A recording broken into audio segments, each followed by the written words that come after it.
barnaamijkan caawa gebi ahaantiisba waxaynu ku eegaynaa 7 qodob oo laga bartay dagaalkii bariga dhexe ka dhacay ee socday ku dhawaad 40 maalmood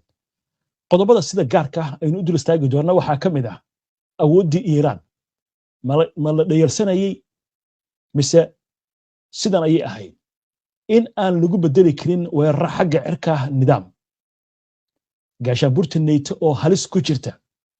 wadamada khaliijka gaar ahaan wadamada carabta oo la aaminsan yahay in ay meel cad ku soo dhaceen agabkii dagaal ee la yaqiin diyaaradihii dagaalka maraakiibta dagaalka oo wax weyn aan dagaalkan aysan ka soo bixin waxa kaloo la bartay tayada iyo tirada caalamka sida ay tahay wadamo waaweyn oo quwad lahaa sidoo kuwa reer Yurub ayaan waxba yahay ka noqday dagaalkii imika soo gabagaboobay inkastoo weli xiisadu ay taagan tahay cabsina ay jirto dagaaladu inay dib u bilaaban karaan haddana waxaynu dul istaagi doonaa 7daasi qodob ee dagaalkan laga bartay maxamed cabdi ayaa u kuurgalay macluumaadkan wixii warbaahintu ay ka qortay iyo waxa la fogorayaashu ay ka xuseen maxamed aan ku bilowno qodobka koowaad awoodda Iiraan sida ay iskaga caabisay laba wadan oo ku hubaysan nuclearka waxay ka mid tahay qodobka koowaad ee aanu dul istaagayno inoo bilow Iiraan waxa ka dhashay kacaan 1979kii afgambiyey dawlad gacan saar la lahayd wadanka Mareykanka oo uu madax ka ahaa Shaahi markaas wadanka Iiraan waxa joogay 200,000 oo khubara xagga militariga xagga shidaalka xagga ganacsiga xagga tababarka ciidamada sirta dhinac walba oo nolosha bini aadamka la xiriira waxbarashada beeraha meel walba waxa lagu lahaa shirkado Mareykan ah iyo khabiiro Mareykan ah kacaankaasi markuu u dhashay oo la afgambiyey xukuumaddii Shaaha Iiraan waxa lagu qaaday dagaal Ciraaq loogu soo gabaday caalamka oo dhan ayaa Ciraaq taageeray wixii markaas ka dambeeyay Iiraan Mareykanku wuxuu ku hayay go'doomin Iiraan nafteeda ay isku halaysay oo naqabatayntaas oo jirta iyo wax walba oo jira ayay waxay dhisatay nidaam dawli ah oo ka duwan caalamka intiisa kale meelaha qaar ay isaga eegyihiin waxa la laalay wixii ay ka dhaxashay xukuumaddii Shaaha ayadoo ay u joogaan ayay waxay abuurtay hay'ado kale oo islaami ah oo ka dhinac abuuran iyo wadankan asagoo ah wadan cajuus dawladda Mareykanka waxay islahayd xukuumaddan waa ridi kartaan laakiin waxay ogaadeen xukuumaddan inay leedahay xidido ka waaweyn midda Mareykanku u leeyahay waa gartay in xididada ka waaweyn yihiin waa yahay hadafyada dagaalkan waxaa ka mid ahaa in meesha laga saaro nidaamka kacaanka islaamiga ee Iiraan ka taliya inkastoo la dilay hogaamiyihii sare iyo xubno muhiim ah laakiin waxa la sheegaa inaan lagu bedeli karin nidaam weerar xagga cirka ah arintaasi ma noqotay cashar ku soo biiray duruusta dagaalka jamhuuriyadda islaamiga ee Iiraan xukuumaddeeda qaabkay u dhisan tahay iyo ayadoo xukuumad diini ah ayaa waxa ay leedahay nidaam kala dambeyntiisa ay noocyo badan tahay wadankan xukuumadaha dibadda laga soo waariday oo reer galbeedku ay kaga tageen adduunyada saddexaad oo haddii madaxa la gooye kala daadanaya ayay u qaateen inay Iiraan sidaas tahay hogaamiyihii ruuxigii markii la dilay isla markiiba waa la bedelay waxaana soo baxday Iiraan in ay dagaalami karto muddo dheer adkaysana u leedahay sida hadalka loo dhigay khabiirada qaar hadalku dhigeen oo uu ka mid yahay Maxamed Marandi oo ah nin professora Iiraan in dagaalka uu ku dhammaan doono sida ayada rabto ilaa ay haddeertaan cabajoojin dabacsan ay jirto weli professorkaas wuxuu qabaa iiraan wadamadii reer galbeedka inay ku khaldameen ay tahay wadan xadaari ah oo 3,000 oo sano ku dhawaad jiray halka Mareykanka 250 sano uu jiro isla markaasna waxaa soo baxday caqliyadda iyo maskaxda reer galbeedka ee ah wax burburi adigana iyo wax ku gaarin in aynan soconaynin marka ay timaado Iiraan dagaalka Iiraanna inuu noqday mid gondahooda ka dhashay oo maalintii saddexaad wixii laga bilaabo dowladda Mareykanku ay dalbanaysay xabad joojin dagaalkii gacmaha la isla galay oo la damcay in lagu soo furto warbaahinta waa laga qariyay cid walba laga qariyay nuclearkii la tayagelayna Mareykanku si weyn ayuu ugu jabay waa gartay waaye aanu imaanno agabka dagaalka wax badan baynu ka sheekeynay isbedelka ku yimid laakiin dhab bay noqotay hadda waa la arkay arrinkaasi doorka droonka gantaalada iyo maraakiibta dagaalka ee waaweynaa sida Abraham Lincoln iyo Gerald Ford oo soo dhawaan waayay kuna soo dhawaan waayay xeebaha gacanka ha noqoto badda carabta ha noqoto gacanka Cumaan iyo sidoo kale badda cas marka arrintaasi inooga waran waxay ka macno tahay agabka dagaalka ee la isticmaali jiray Mareykanka dagaalku isticmaalayo iyo agabku isticmaalayo waa agab oo adduunyada muddo dheer ku inmaalay waxaa la xusuustaa markab weyn oo diyaaradaha qaada in uu aggeeyo wadanka uu rabo inuu ku duulo duulimaad xagga cirka 300 oo duulimaad ayaa lagu burburinayaa xeryaha militariga goobaha raadarada yaalaan magaalooyinka waaweyn goobaha xukuumadda ay degan tahay kadibna Mareykanku waxa uu dhihi jiray hawada oo dhan ayaan la wareegin Iiraan arrintaasi waa ka suuroobi weyday weerarkii ugu horreeyay ee Mareykanku uu qaaday iyo agabkii uu Mareykanku dagaalka ku qaaday Iiraan waxyeello waa gaartay laakiin isla markiiba falcelin waxay samaysay ka xanuun badan wax la gaarsiiyey Mareykanku isma lahayn iyo wadamada reer galbeedka toona Iiraan 10 wadal ayay isku mar weerar ku qaadi kartaa agabkay adeegsanaysay ayaa waxa uu ahaa gantaalo guuxooda ka dheereeya dhowr iyo 10 goor iyo diyaarado drones ah oo ismiidaaminaya oo labadaba ah hubka casriga ah ee qarniga 21aad Mareykanka iyo wadamada reer galbeedka muddo dheer ayay cilmi baaris ku sameynayeen gantaaladan guuxooda ka dheereeya 2023 ayaa Mareykanku u xiray maadaama lagu guuleysan waayay qarash badan oo ku baxay maraakiibtii dagaalka ee Mareykanka waxaa lagu qasbay inay ka cararaan xeebaha wadanka Iiraan qaarkood waxyeello ayaa gaartay qaarkoodna waxaa la yiri waa la dejiyay gaar ahaan markabkii saadka waxaa kale oo Iiraan ay la timid xirfado una reer galbeedku weligii yaalihi arag gaar ahaan Mareykanka diyaaradaha Mareykanka markay ay duulaan qaadaan waxaa ka daba kaca diyaarado waaweyn oo shidaal ka daba wada oo diyaaradaha shidaal siiya Iiraan waxay samaysay diyaaradahaas ayagoo dhulka yaala ayay beegsatay oo ay burburisay xayn waxaa kaloo ayadana wax lala yaaba ah oo Iiraan ay dagaalku ku soo kordhisay in ay diyaaradihii uu Mareykanku ku sheegi jiray inaan raadarada arkin in ay soo sawirto iyadoo tooganaysa Iiraan dagaal xuduudkeeda lagu galayo laguma qaadi karin haddii lagu qaadana waa la ogaa 1 milyan oo askar ilaa 70,000 inayna isu dhigmin laakiin xirfadda ay Iiraan la timid ee ah in ay xeryihii militariga 55 xero oo ku yaala 10 dal oo bariga dhexe ku yaala cid filaysa lama arko Mareykanka sadmay ku noqotay iyo hanfariir waxaana hadda soo baxaysa khasaaraha dhacay ilaa iyo hadheer in aanan la ogsoonayn laakiin Mareykanka sababaha uu u dalbaday dagaal joojinta inay tahay rasaastii iyo hubkii oo ka dhamaatay iyo meel ammaan oo ka duulo uu la'yahay diyaaradihii ka soo kici lahaa meelaha fogfogna waxa weeye diyaaradihii shidaalka shaqayn lahaa ayaa laga burburiyey. waxaadna moodaa hubkii qarnigii 21aad ee Maraykanku uu ku faani jiray iyo hubka raqiiska ah ee Iiraan ay ku dagaalamayso ama gantaaladan guuxooda ka dheereeya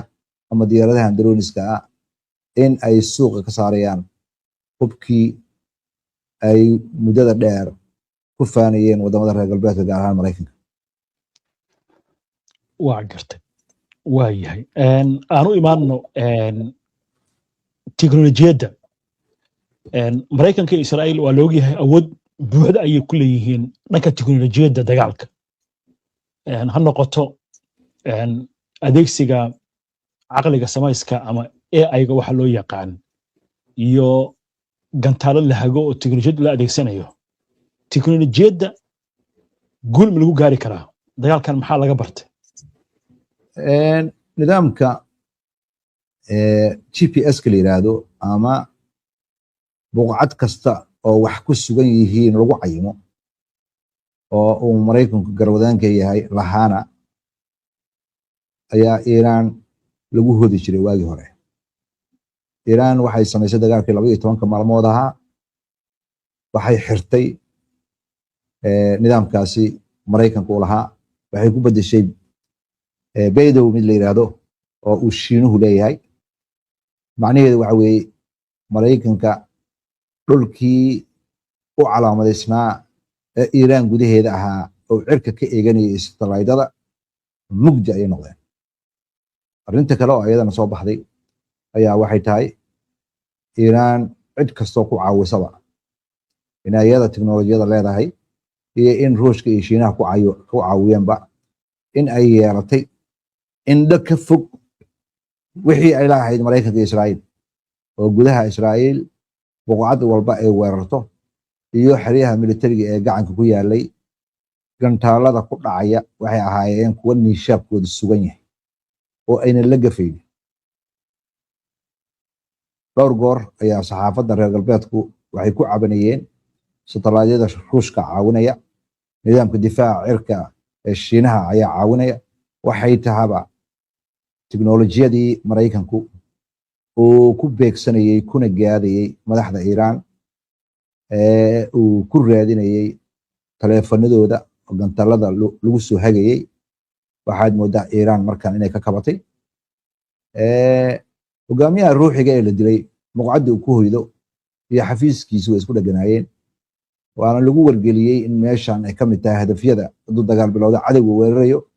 asagaa door biday in uu dagaalka ku shahido. guul uu Maraykanku sheegan karo maaha. ninkaasi nin waayeelo ahaa waxaana hadalka loo dhigayaa waxa lagu bedelay wiilkiisa oo dhalinyaro ah kana xag jirsan. waxaana muuqata in Iiraan hogaamiyaashii laga dilay oo dhan hadda inay ku bedeshay hogaamiye dhalinyaro ah. tiknoolajiyadii Maraykanka ee adduunka lagu iilmaanayana waxa ay ka mid noqotay hadafyada ay Iiraan beegsanaysay ee gobolka Bariga Dhexe oo shirkadihii waaweynaa ee qaybta ka noqday macluumaad ururinta iyo hagista ciidamada sirta ee Maraykanka iyo Israa'iil. hadafyada dagaalka ayay ka mid ahaayeen. Maraykanka marka tiknoolajiyadiisii iyo ciidamadiisii sirta iyo wax allaalihi wixii uu qabay dagaalkan nuxuus ayay noqdeen halka Iiraan lala yaabay macluumaadka ay ka hayso Maraykanka xeryihiisa militariga iyo macluumaadka ay ka hayso Israa'iil iyo xeryaheeda militariga. meelaha ay duqeyso waxaa ka mid ah xaruntii cilmi baarista dayax gacmeedka Israa'iil. waxaa ka mid ah meelaha ay duqeysay xarunta ciidamadii naqshadeeyay dagaalkan oo dagaalka hagayay oo ay ku dishay generaaladii meeshaas ku jira. waxaa kale oo Maraykanku qarinayaa oo lagu dilay xero ku taala Saudi Arabia 12 sarkaal oo sarsare oo 2 generaal iyo 2 korneyl ku jiraan oo Maraykana. dagaalkan wax la isu reebta lama arko. Maraykanka tiknoolajiyadii uu adduunka ugu faanayay Iiraan waxaad moodaa inay la timid xirfad aqoon xog ururin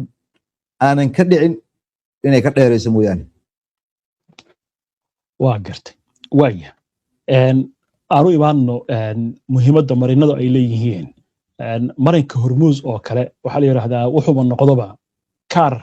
nuclear oo kala islamarkaasna kaalin ku lahaa dagaalkan maxaa laga bartay marinada iyo muhiimadda ay leeyihiin? dadka arrimaha dhaqaalaha iyo arrimaha shidaalka ku takhasusay, maadaama shidaalku uu yahay lafdhabarka dhaqaalaha caalamka, Maraykanka shidaal badan hadda kama qaato gobolka bariga dhexe. waxa uu rabaa marka wadamada kale ee caalamka ee shidaal ka qaata gacanka in uu hunguriga qabto, sida Shiinaha oo kale 95% shidaalkeeda ka qaata gobolka bariga dhexe, Iiraan iyo Sacuudiga, oo labadaba looga iibsanayo lacagta Shiinaha. Hindiya oo 65% qaata, iyo Yurub oo lagu qasbay inay shidaalka ku iibsato lacagteeda, maadaama lacagtii dollarka laga takhalusayo. dagaal weyn oo xagga lacagtana uu socdo, wadamo badanna ay heshiis ku gelayaan in lacagtooda ay wax ku soo iibsadaan, warshadii caalamkana ay Shiinaha noqotay, ayaa khabiirada qaar waxay leeyihiin Maraykanku wuxuu rabaa adduunka intiisa kale inta ceejiyo oo saliidan bariga dhexe isku dhalaasho, mida Iiraanna ayaga ay burburiyaan, Iiraanna ay kuwa kale burburiso, adduunka shidaal la'aan inta ka dhaco, shidaalkiisa iyo kii Venezuela uu qabsaday in uu suuq u helo, oo adduunyada imbaradooriyadiisa daciifaysa uu siiyo baa leeyahay nolol cusub. ra'yigaas waxaa qabaa professor Shinesa oo hadda kahor saadaaliye Trump inuu dooran doono, Trump inuu dagaalka Iiraan geli doono, Trump inuu dagaalka ku dhiman doono, dagaalka inuu ku jabi doono. hadda laakiin waxaa soo baxaysa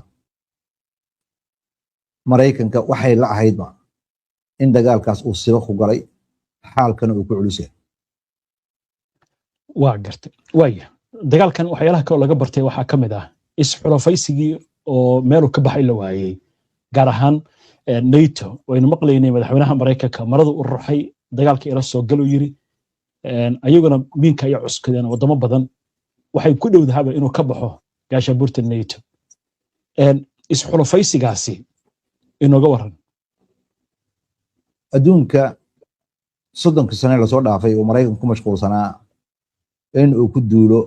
wadamo badan oo adduunyada saddexaad, Iraq, Afghanistan, Libya, Suuriya. liisku waxa weeye aad buu u dheer yahay. adduunyada kale waxay ka shaqeynaysay arrimaha horumarka. Shiinaha ayaa wuxuu la wareegay wax soo saarkii caalamka, waxa uu noqday warshadii caalamka. Maraykanka iyo wadamada Yurub dandansi ayay ku bilaabeen 2014 wadanka Ruushka oo heshiiskii lala galay Ruushka waa laga baxay, oo la yiri bariga buug uu Baker qoray hadda ka hor oo ahaa xogayaha arrimaha dibadda ee wadanka Maraykanka ahaan jiray, 1 inch dhinaca bariga uma soo socon doono. ballankaas waa laga baxay. waxaa la damcay xukuumaddii waxaa la afgambiyey gacan saarka la lahayd wadanka Ruushka ee Ukraine, waxaa lagu bedelay xukuumad Maraykanka iyo reer galbeedka daba dhilif u ah. waxaa la damcay Ruushka in lagu yareysto. Ruushku waa ka dagaalamay arrintaas, dagaal ayaa 4 sano ku dhowaad socda, sanadkii 5aad ayaa hadda la galay. waxaa muuqata marka wadamada reer galbeedka ceebtooda inay soo baxday. hubkii iyo agabkii ay ku taageereen wadanka Ukraine wax waa ka qaban waayay dagaalka, halka Ruushka uu isticmaalay drones uu Iiraan ka qaatay iyo gantaalo guuxooda ka dheereeya. wixii markaasi ka dambeeyey waxay damceen wadamadii NATO ka tirsanaa inay is abaabulaan. Trump ayaa wuxuu yiri NATO aniga ma jiidi karno, waxaan rabnaa inay dhaqaalaha ay ku bixiyaan difaac waa inay kordhiyaan. waxaa kale uu soo saaray eedeyn la xiriirtay in dagaaladii hore ay waxqabadkooda aad u liiteen. markii gudaha laga fiiriyo marka maxaa ka dhigay tacbaan wadamada NATO ku jira waxaa soo baxday dadkooda inuunan kobcin dhalinyaro badan inay lahayn sababahaas weeye wadamadaasi inay qaataan dadka soo galootiga ah oo suuqyadooda shaqada xoog ku filan ma haystaan haddana waxaa soo baxday in askar ay damceen inay qortaan ay ilaa hadda la yihiin 1,800,000 ilaa 1,000,000 bay rabeen inay qortaan agabkii militariga isku haleynayeen wax weyn tari waaye iyo adduunkii oo isbedelaya shiinaha iyo ruushka iyo maraykanka iyo faransiiska iyo britain ayaa golaha ammaanka ee qaramada midoobay ku jira hadda faransiiska oo kale dagaalkii labaad ee adduunka ayaan guuleysanay miiska golaha ammaanka ee qaramada midoobay laguma fadhin karo waxa weeye wadamadii uu gumaysan jira kusoo kacay galbeedka afrika waa eriyeen dadkiisa aad uu hoos ugu dhacay waxa weeye iiraan ayaa ka xoog badan wadamo badan oo Yurub ah oo ayagoo isku tiirsan xataa oo iska difaacday mid kamid ah sida khabiirada hadda ku dhigeen mishiinkii ugu qatarsanaa ee dagaal ee ebed bini aadan sameeyo oo laga wado agabkan militariga ee wadanka Mareykanka waxaa moodaa marka Yurub dadkeeda inuu sii daciifayo waa yeel inay u badanayaan wadamada kalena in hadda ay carcar qabaan dadkii soo baraarugay aqoontii ballaaratay in nimankii soo gumaystay adduunyada saddexaad ay hadda gacmo ku gabad yihiin oo si dadban ay Mareykanka mustacmarad ugu yihiin waxay maxamed aad baad u mahadsan tahay daawadayaashuna ay mahadsan yihiin inta ayaan kusoo gabagabaynaynaa barnaamijkan